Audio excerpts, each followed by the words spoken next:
প্রতিদিন খাবারের পর এরকম আড্ডা দিতাম, কথা বলতাম। এখন আমি চলে যাচ্ছি, সত্যি অনেক মিস করব সবাইকে। এইবার ফার্স্ট মনে আমার কলকাতা থেকে যাওয়ার সময় আমার কষ্ট লাগবে। কলকাতায় 7 দিনের বেশি আমার ভালোই লাগেনি কখনো।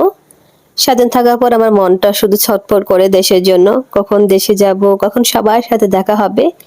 কিন্তু এই ফার্স্ট টাইম আমার সাথে একটু ব্যতিক্রম ঘটেছে। কলকাতা থেকে ফেরার সময় আমার কেন জানি না খুব খারাপ লাগছিল। খারাপ লাগারও একটা কারণ আছে, সেই কারণটা আজকে আপনাদের সাথে শেয়ার করব। লাস্ট টাইম কলকাতা গিয়ে 20 দিনের মতো ছিলাম। 20 দিন হোটেলে থেকে আমার দম বন্ধ হয়ে যাচ্ছিল। তাই এইবার কলকাতা যাওয়ার আগেই আমার বরমাসিকে বললাম, এবার আমরা হোটেলে থাকবো না, একটা ফ্ল্যাট বাসা ভাড়া নাও।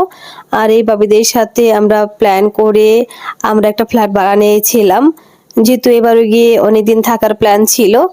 তো একটা ফ্ল্যাটে 3টা রুম ছিল, আর এটা ছিল আমার রুম।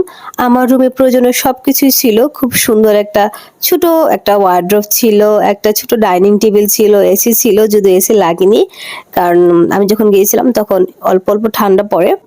আমার রুমের সাথে অ্যাডজাস্ট বাথরুম ছিল। আর এইটা হলো রান্নাঘর। রান্নাঘরটা বেশ বড় ছিল। আমাদের 3 বাবির একটা রান্নাঘর, কিন্তু 3টা চুলা ছিল। আমাদের যখন ইচ্ছা হতো তখন আমরা এখানে রান্না বান্না করতাম, আর বাকি সময় বাইরেই খেয়ে নিতাম। কিন্তু সবসময় তো বাড়ির খাবার আর ভালো লাগে না, তাই আমরা মাঝে মাঝে 3 বাবি মিলে এখানে রান্না বান্না করেছি, একদম পিকনিকের মতো করে। আর কত আড্ডা দিয়েছি, এই রান্নাঘরে রান্না করতাম আর 3 ভাবি মিলে কত গল্পই না করতাম। আমরা 3 জনে কিন্তু ছিলাম বাংলাদেশি। আমাদের বাসাও ঢাকা মোহাম্মদপুরে। আর এইটা ছিল আমাদের ড্রয়িং রুম। ড্রয়িং রুমটাও বেশ বড় ছিল, ছোট্ট একটা ফ্রিজ ছিল। আর ড্রয়িং রুমের সাথেই ছিল সুন্দর একটা বারান্দা। আমরা প্রায় সময় বারান্দায় গিয়ে অনেক আড্ডা দিয়েছি।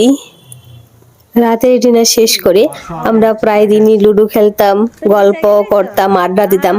আর এই আইডিয়াটা ছিল এই মিষ্টি বাবির।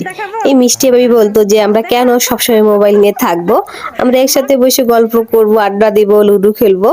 আমরা তাই করেছি। সব মিলিয়ে এবার কলকাতায় কাটানো দিনগুলো খুব ভালো ছিল। এবার বলেন তো, এই দিনগুলোকে বলা যায়? এত সুন্দর সুন্দর স্মৃতি জড়িয়ে আছে। আমরা তো মানুষ, আমরা একসাথে থাকলে কিন্তু আমাদের মধ্যে একটা ভালোবাসা, একটা মায়া টান চলেই আসে। আমি যখন চলে আসবো, এই বাবিটা অনেক মন খারাপ করছিল। আমাকে তো শাস্তি দেবে না, বলে যে আপনি আর কিছুদিন থেকে যান। এবার কলকাতা থেকে আরেকটা জায়গায় যাব, তাই আর থাকতে পারলাম না। যাই হোক, আমি আসার সময় ভাবি একটু মিষ্টি মুখ করে আসলাম, কারণ ভাই মিষ্টি খেতে অনেক পছন্দ করে। কিন্তু ভাবির একটু নিষেধ আছে, তাই ভাই খেতে দিতে চায় না। কিন্তু আমি বললাম যে থাক, একটু খাইলে কিছু হবে না। যাই হোক, আজকের ভিডিওটা এখানে শেষ করব।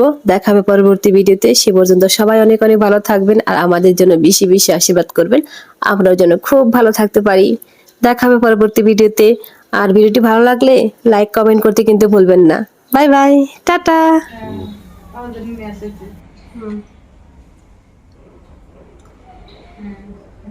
Thank you. আরেকটু নেন, কোনটা নেবেন?